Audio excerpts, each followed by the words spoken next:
Olá, sou o André, sou aluno de mestrado em Ciência da Computação na UEM, Universidade Estadual de Maringá. Faço parte do Manatim e esse vídeo é para falar um pouco sobre LoRa e IoT. Para iniciar, nós vamos começar falando um pouco sobre IoT, o que, que se trata, o que, que é IoT.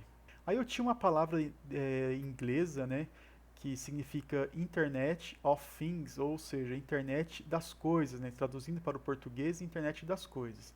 Esse termo IoT, ou Internet das coisas, ele foi utilizado pela primeira vez por um pesquisador norte-americano chamado Kevin Ashton. Ele publicou em uma revista, em 1999, um artigo onde ele falava um pouco sobre a tecnologia RFD. Quando ele publicou esse artigo falando sobre essa tecnologia RFD, que é uma tecnologia que é, usa uma etiqueta que vai num produto e essa etiqueta ela é rastreável, né? Então era assim, ele percebeu que essas etiquetas elas iriam mudar muito o mercado varejista, porque você poder rastrear um produto, né, com muita mais facilidade, utilizando a internet. E nessa época, 1999, a internet estava em pleno crescimento, né? Estava aí surgindo o Google, né, e muitas empresas de tecnologia aparecendo, e a internet crescendo cada vez mais. Então ele preveu que essa tecnologia RFD seria uma tecnologia revolucionária. E aí ele usou o termo internet das coisas para dizer que a partir do RFD as coisas estariam todas conectadas na internet. E aí, em seguida disso, a Cisco, que é uma empresa pioneira no ramo de redes de computadores, ela cria um instituto para levantar pesquisas sobre o acesso, sobre a internet, sobre as coisas conectadas na internet. E aqui numa publicação do IBSG da Cisco, em 2011, eles publicaram uma pesquisa que eles disseram que em 2003 a população mundial era 6,3 bilhão de pessoas e nós tínhamos 500 milhões de dispositivos conectados na internet. E isso era equivalente a 0,08, ou seja, menos de um dispositivo conectado por pessoa. A Cisco diz que em 2009, basicamente aqui, ó, em 2009, o número de dispositivos conectados era maior que o número de pessoas no mundo, certo? Em 2010 a gente já pode ver, é possível ver que existiam 12,5 bilhões de dispositivos conectados, enquanto a população mundial era 6,8, ou seja, era quase o dobro, era 1,84 dispositivos conectados por pessoa. Então a Cisco, ela diz que o termo Internet das Coisas só surge em 2009, porque é quando o número de dispositivos ultrapassa o número de pessoas conectadas. Mas muito bem, tudo isso aqui é apenas para nós entendermos um pouco de onde surge esse termo Internet das Coisas, né? Quando ele começa a surgir essa palavra, porque não se trata das coisas estarem conectadas na internet. Nós já tínhamos coisas conectadas na internet, essa ideia de coisas conectadas na internet sempre existiu, lá nos primórdios, né, década de 80, nem sempre existiu. Mas aqui em 2009 é que realmente essa realidade acontece, onde você tem muitas coisas conectadas à internet, né? O dobro da população mundial em dispositivos conectados na internet. Então, o termo internet das coisas, ele é um termo muito abrangente. Isso aí foi ganhando uma proporção, porque o número foi aumentando e ganhando uma proporção muito grande. Então, muitas pesquisas foram surgindo sobre o termo internet das coisas, né?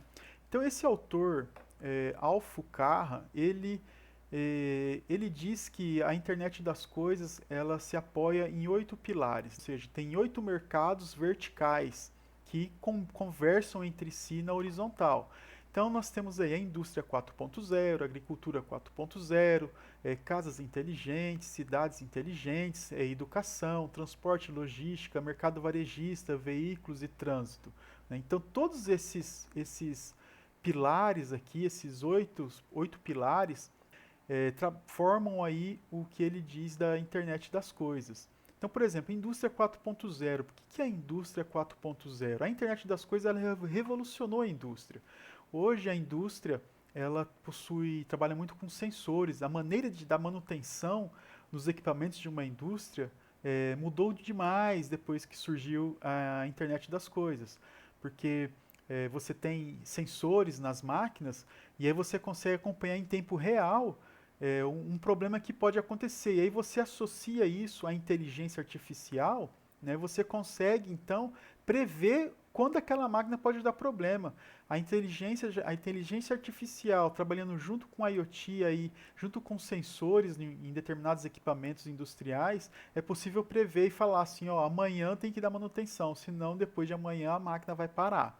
Na agricultura também, o IoT ele vem revolucionando demais a agricultura de precisão. Então hoje você tem, por exemplo, na minha região, eu sou do Mato Grosso do Sul, planta-se muita cana-de-açúcar, né? A agricultura de cana-de-açúcar aqui é muito grande. Então como é que as usinas elas trabalham? Quando ela faz o plantio da cana-de-açúcar, que o trator que vai plantando aquela cana, ele já vai recolhendo os dados em GPS e quando vem a máquina que vai colher, ela se aproveita daqueles dados e a máquina praticamente colhe sozinha. O operador, ele nada mais faz do que estar ali observando se a máquina vai cometer algum erro, mas ele solta a máquina e a máquina vai sozinha.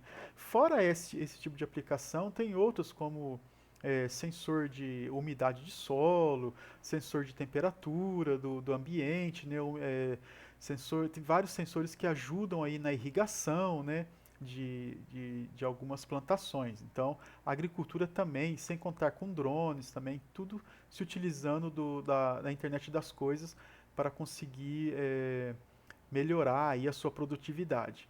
Nós temos também casas inteligentes, então hoje em dia é possível chegar na sua casa, você tem equipamentos que ficam conectados na internet e o equipamento já sabe que música você gosta de ouvir, ele sabe que a hora que você chega, que você quer que ligue a televisão e ele vai ligar a televisão sozinho para você no canal que você quer assistir, né? Ele tem geladeiras hoje que ficam conectadas na internet que ela fica te lembrando de tempos em tempos os produtos que você precisa comprar e às vezes ela já até faz uma pesquisa na internet de onde você comprar esse produto. Tem equipamento que chega até fazer o pedido para você, né? Então, em casas inteligentes nós temos muito utilização de IoT. Cidades inteligentes também, monitoramento de tráfego, controle de semáforo. Existem muitas coisas em cidades inteligentes, né?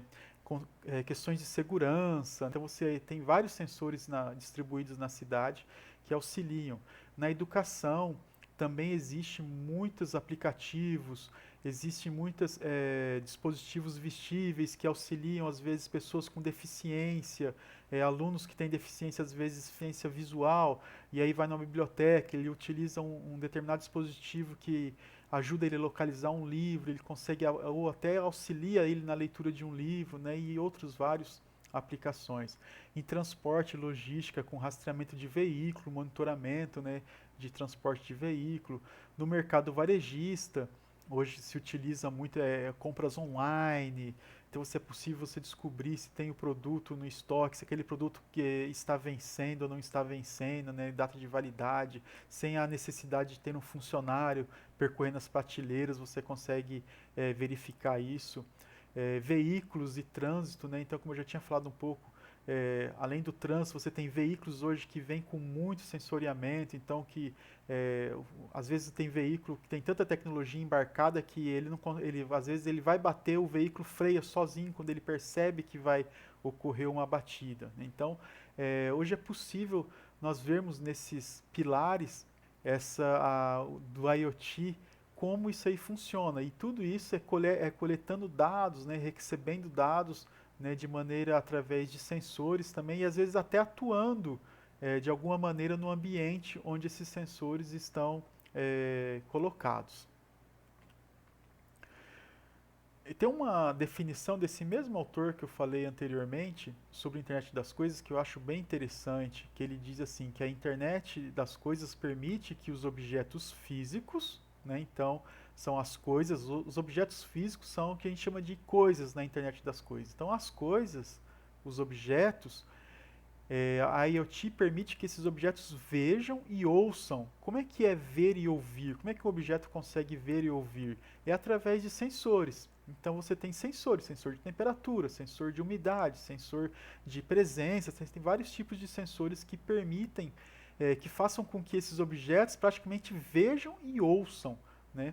Fazem com que eles pensem e executem tarefas, né? Então, existem atuadores também, mecânicos, né, motores, alguns tipos de botões, gatilhos, que dependendo do que o sensor fizer, você pode disparar um gatilho para fazer alguma coisa. Então a gente chama isso de atuador.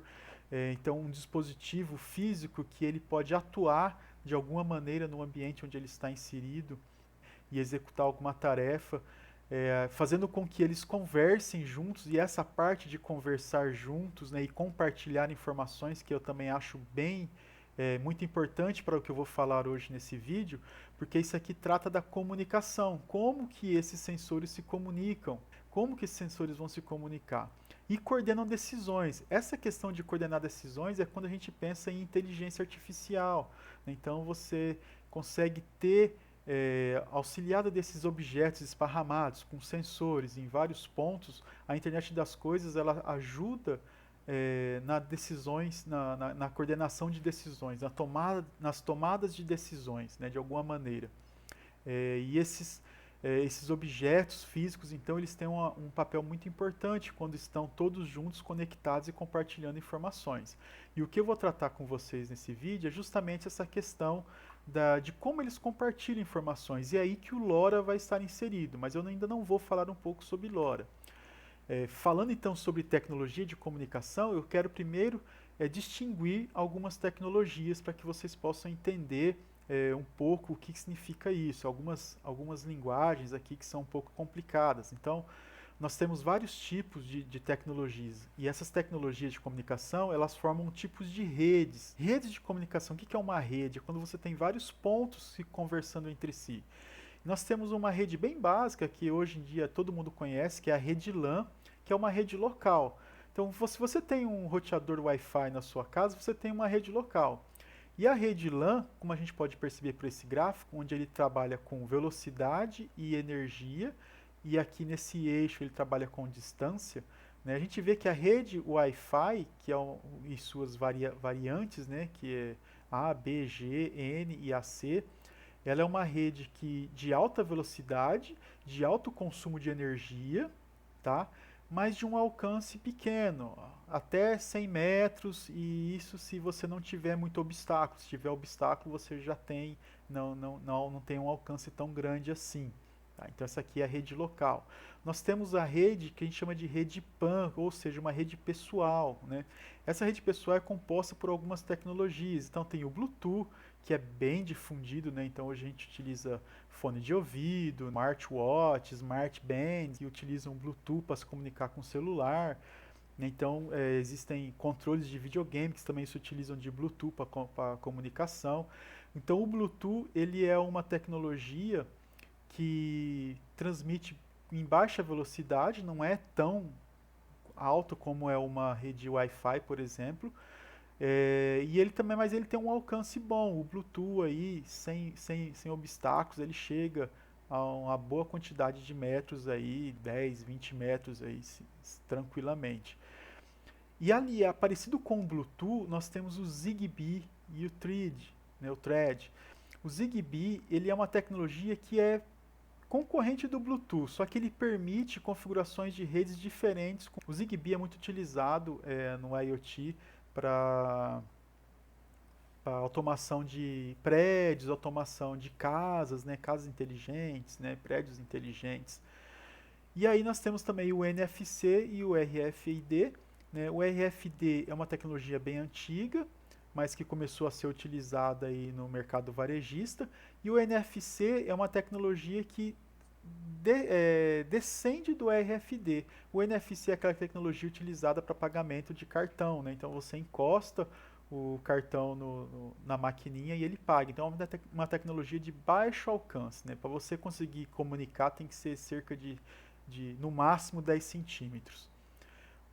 A tecnologia WAN, a rede WAN, são redes grandes, redes que vão a longa distâncias, né? Então aqui a gente tem a rede celular, né? 2G, 3G, LTE, que é o 4G, né? E hoje já está surgindo aí o 5G também. Então são redes que vão com grandes velocidades, né, e grandes distâncias. E as redes que nós vamos falar hoje em especial são as redes LPWAN, que são as redes de baixa potência e grande distância. Por que baixa potência? Porque ela consome pouca energia. São redes, aparelhos, tecnologias que quando você coloca um sensorzinho, um aparelhinho que vai trabalhar com essa tecnologia, ele vai consumir bem pouca energia para conseguir mandar um sinal para uma distância bem longa. Então, acho que aqui onde nós temos a tecnologia LoRa, que eu vou falar mais para frente, nós temos a Sigfox, LTE-M, NB-IoT, que são essas quatro tecnologias que eu acho assim as principais que eu vou estar falando hoje, que trabalham com redes de longo alcance e baixa potência. Então, nessas redes de longo alcance e baixa potência, antes de eu falar do LoRa, eu vou falar um pouco sobre o NB-IoT e o LTE-M. Essas duas redes aqui são um pouco diferentes da Sigfox. O que se difere? Existe uma regulamentação de uso de frequência de rede, né? Então, essas tecnologias de rede sem fio, elas trabalham com radiofrequência. E existe uma regulamentação para a radiofrequência. Então, é importante a gente entender que existe, para você trabalhar hoje, por exemplo, uma rede celular, ela é uma rede licenciada.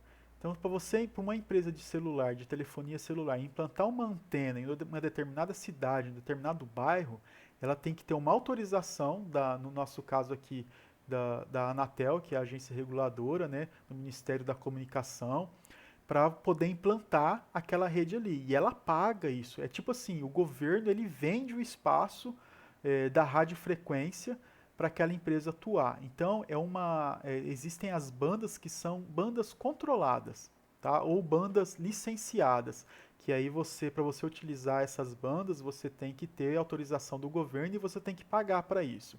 Então as redes de celulares, elas trabalham de telefonia celular, né? Elas trabalham com essas bandas licenciadas. O Sigfox, ele é uma tecnologia, uma empresa uma empresa francesa, que trabalha com uma banda que a gente chama de banda não licenciada, é uma banda chamada ISM. É uma banda que os governos criaram, que é realmente utilizada para você trabalhar com dispositivos, com pesquisa, com alguns dispositivos médicos também. E aí, qual que é a diferença? Você não paga nada para o governo e você não precisa de autorização para você implantar uma antena de uma banda não licenciada na sua casa. Eu posso utilizar, por exemplo, você usa o Wi-Fi na sua casa, e quem tem o Wi-Fi em casa utiliza o Wi-Fi e você não pagou nada para o governo para você utilizar o Wi-Fi. Né? Você pode colocar um roteador Wi-Fi e utilizar ali sem pagar nada. Por quê? Porque o Wi-Fi utiliza banda não licenciada. Ok? E o Sigfox também utiliza. Então a principal diferença aqui do Sigfox para esses dois outros, né, o NB-IoT e o LTE-M, é a banda licenciada e a banda não licenciada. Sigfox trabalha com banda não licenciada e os outros trabalham com banda licenciada.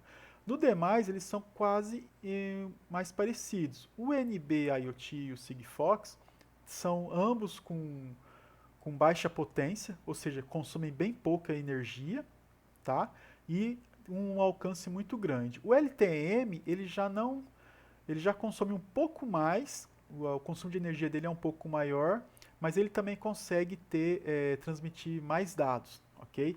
Então a vantagem desse LTE-M e NB-IoT é que eles trabalham justamente com operadoras de telefonia celular. Então as operadoras de telefonia celular, como elas já têm a banda licenciada, elas já têm uma infraestrutura de rede, já têm as antenas instaladas, o que acontece? Para elas é muito mais fácil implantar essa tecnologia.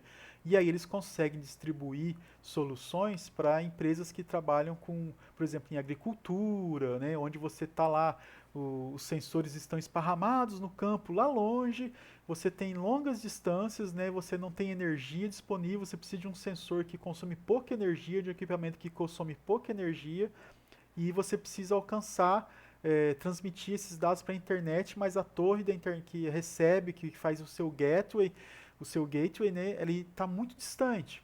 E aí as empresas de telefonia utilizam essas tecnologias justamente para se aproveitar da sua infraestrutura. O Sigfox trabalha diferente. A Sigfox ele criou um hardware, né, uma tecnologia de transmissão, e ele não cobra o hardware. Assim, o hardware é aberto. Qualquer fabricante de hardware pode ir lá e criar e fabricar o chip da Sigfox. Só que a Sigfox ela cobra o acesso, o levar esse dado para a internet. Tá? Então, a infraestrutura é toda da Sigfox. Então, você tem que pagar para utilizar a infraestrutura da Sigfox. É como, por exemplo, se você comprasse um aparelho celular e você tem que pagar uma operadora para você utilizar esse celular. O Sigfox funciona da mesma maneira. Então, eles têm uma rede, uma infraestrutura, e eles vendem esse acesso à infraestrutura deles. Enquanto a parte de hardware, eles deixam aberto para qualquer fabricante de eletrônico possa fabricar o seu hardware, né? Então, e aí não tem nenhum problema. Então, o hardware dela, a gente chama de endpoints, né? Ou seja, aqueles pontos que o hardware que é utilizado lá no final da rede, né? Que é onde vai estar o sensor, ele é um hardware barato, né? Mas você tem que pagar para acessar a sua rede. E aí que a gente começa, então, a falar um pouco sobre o LoRa, que o LoRa ele é bem parecido com o Sigfox, né? Com algumas diferenças. No LoRa, é uma tecnologia desenvolvida por uma empresa que logo em seguida foi comprada pela Semtech. Então a Semtech ela é a dona da tecnologia LoRa, tá? Ela detém todos os direitos sobre a tecnologia LoRa e somente a Semtech que fabrica o chip com a tecnologia LoRa, ok? Então é detentora dela. Se alguém for fabricar, tem que pagar royalties. Não pode, não é aberto igual o Sigfox. O Sigfox é aberto, qualquer um pode fabricar, mas a Semtech não. A Semtech ela proibiu a fabricação do LoRa. A Semtech trabalha de maneira diferente.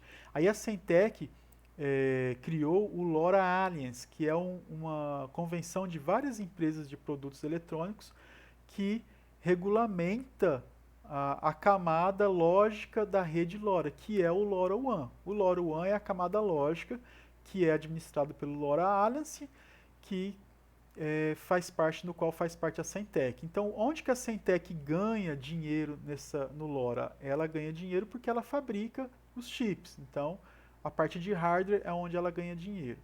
Então, o LoRa ele trabalha com modulação chirp, tá? Essa modulação chirp ela é uma modulação que ocupa toda a largura de banda. Ela começa o sinal, ele sai numa frequência menor e vai aumentando. É como se você começasse uma senoide, né? Bem espaçosa na frequência e depois você aumenta ela no finalzinho do sinal, ela vai estar mesmo utilizando toda a largura de banda, mas ela vai estar numa frequência bem alta, né? Então é como se você pegasse um sonido, um apito assim, começasse grosso e fosse afinando o som, né? É uma tecnologia que tem basicamente um alcance em zona rural de 15 quilômetros e na zona urbana de 2 a 5, tá? E aqui é onde nós temos um problema, porque a diferença é muito grande em zona urbana. O LoRa não funciona muito bem em zona urbana, ok? Mas em zona rural ele trabalha bem, vai num bom alcance. Ele trabalha então no espectro não licenciado, que no Brasil, como eu falei para vocês, a banda ISM, que é Industrial Scientific Medical, né, uma banda voltada para a indústria, ciência e área de medicina. No Brasil, essa banda está entre 907,5 MHz até 928 MHz. Tá? A largura de banda de trabalho é de 500, 250 e 125 kHz, que isso aqui tem a ver com o tempo que você trabalha com envio de sinal. Muito bem, o LoRa, então, como eu estava falando, a parte física é onde você tem o LoRa propriamente dito. É no chip, onde está o chip ali, a parte de hardware, que é a Semtech que fabrica, é onde está ali o LoRa. O LoRa Alliance, ele vai cuidar do quê? Do LoRaWAN, que é a camada lógica, tá? Então é a parte de programação, é a parte de software, né, que trabalha com o protocolo de rede, com as regras de rede, como que é feita as regras de rede. Então isso aqui é aberto, tá? É aberto, é um código aberto, então você pode implementar, você pode alterar, você pode fazer o que você quiser, né? Você baixa o LoRaWAN e você consegue trabalhar em cima do LoRaWAN e modificar ele, ok? Então essa é a diferença do LoRa para o Sigfox, que é o seu principal concorrente, né? Então o LoRa ele vai ganhar, a Semtech ela ganha onde? No hardware. Lembra aquele hardware que eu falei que a Sigfox não cobra nada e deixa o código aberto para os fabricantes fabricarem o que quiserem? A Semtech não faz isso, a Semtech cobra, a Semtech não deixa o código do hardware aberto.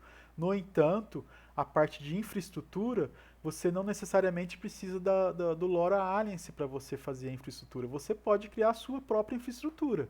Você pode montar a sua infraestrutura. Então, se você tem uma fazenda, você pode ir lá e montar a sua infraestrutura, comprar o equipamento, um gateway, você compra um gateway, compra os nós e você vai conseguir trabalhar. Outra diferença do Sigfox para o LoRa é a questão do LoRa trabalhar muito bem bidirecionalmente.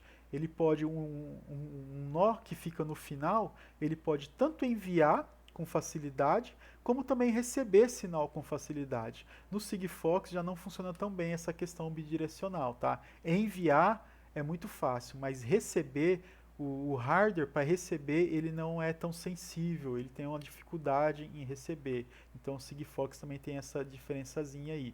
No entanto, o Sigfox ele consegue até 50 km em campo aberto. Já o LoRa não chega a tanto, né? Assim, oficialmente falando, é lógico. Se você tiver no ambiente ideal, na altitude, com bom equipamento, é, sem obstáculos, você consegue atingir distâncias muito grandes. Mas assim, trabalhando na média, o Sigfox consegue a alcance muito maior.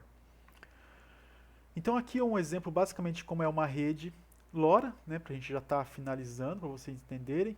Então a rede LoRa ela trabalha com uma topologia estrela, ok?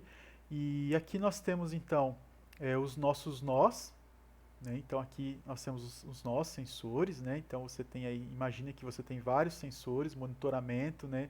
Monitorando várias coisas. Esses nós, aqui nesses nós atuam o quê? O LoRa, o sinal de rádio, e o LoRaWAN, a camada lógica, ok? E aqui nós temos os nossos gateways.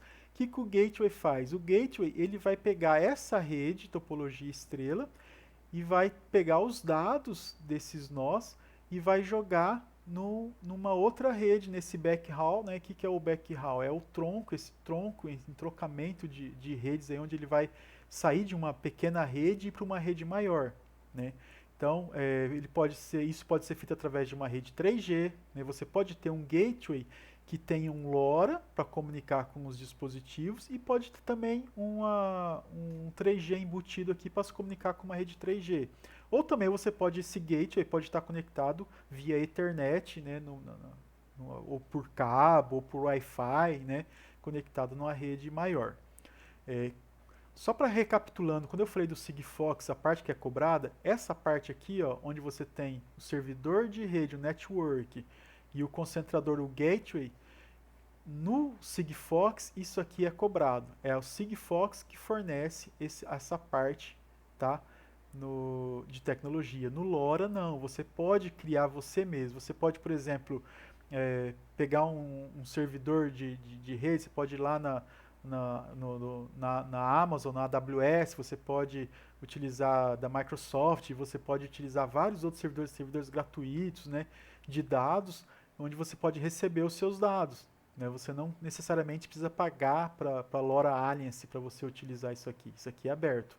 Né? E o gateway você também pode comprar e montar o seu próprio gateway. Uma coisa interessante no LoRa é que você consegue montar um gateway com o mesmo equipamento de hardware que você consegue montar num end node, né? num endpoint, num nó.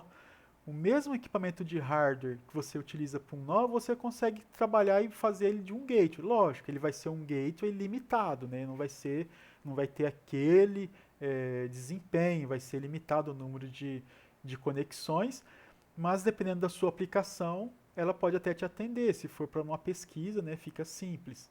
Tá? Já no Sigfox você não consegue fazer isso, tá? Só para efeito de comparação.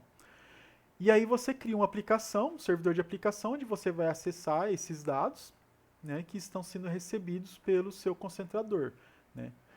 Então, basicamente a rede LoRa trabalha dessa maneira aqui, ok? Eu acho que é isso, pessoal. Eu espero que vocês tenham entendido tudo que eu quis dizer, né, sobre LoRa, um pouquinho de LoRa, um pouco de IoT, né? Espero que aí quem tinha alguma dúvida, quem nunca ouviu falar, que possa ter pelo menos entendido um pouco. Quem quiser pode acessar o nosso site, né, manar.team. Nós estamos também nas redes sociais, no Instagram e no Facebook, né, então vocês podem estar acessando aí, pesquisando.